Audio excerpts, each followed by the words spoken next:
কোরআন শরীফের প্রথম সূরা হলো সূরা ফাতিহা। আমরা এবং প্রত্যেক ওয়াক্ত নামাজে সূরা ফাতিহা পড়তে হয়। সূরা ফাতিহা ছাড়া কোনো নামাজই হয় না। কিন্তু আমরা এই আরবি সূরাটাকে মুখস্থ করে পড়ি এবং প্রত্যেক নামাজেই পড়ি, কিন্তু আমরা এর মানে কখনো জানা বা বোঝার চেষ্টা করিনি। তা আজকে সহজ সরল বাংলা ভাষায় আমি এই সূরা ফাতিহার বাংলা মানে আপনাদের সামনে তুলে ধরবো। আরম্ভ করছি। পরম করুণাময় ও অসীম দয়ালু আল্লাহর নামে শুরু করছি। তো সূরা ফাতিহার ১ নম্বর আয়াত হলে সমস্ত প্রশংসা জগৎ সমূহের প্রতিপালক আল্লাহরই প্রাপ্য। ২ নম্বর আয়াত, যিনি পরম করুণাময় ও অসীম দয়ালু। ৩ নম্বর আয়াত, যিনি বিচারদিনের মালিক।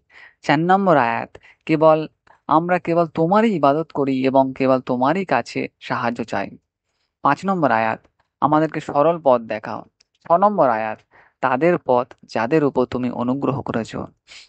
৭ নম্বর আয়াত, তাদের পথ নয় যাদের উপর তোমার গজব বর্ষিত হয়েছে এবং যারা পথভ্রষ্ট হয়েছে।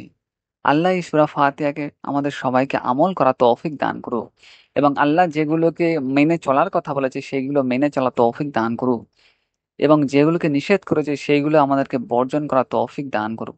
সবাই বলি আল্লাহ আমিন। আল্লাহ আমাদেরকে এবং আমাদের ফ্যামিলি সবাইকে হেফাজত এবং হেদায়েত দান করুক। সবাই বলি আল্লাহ আমিন।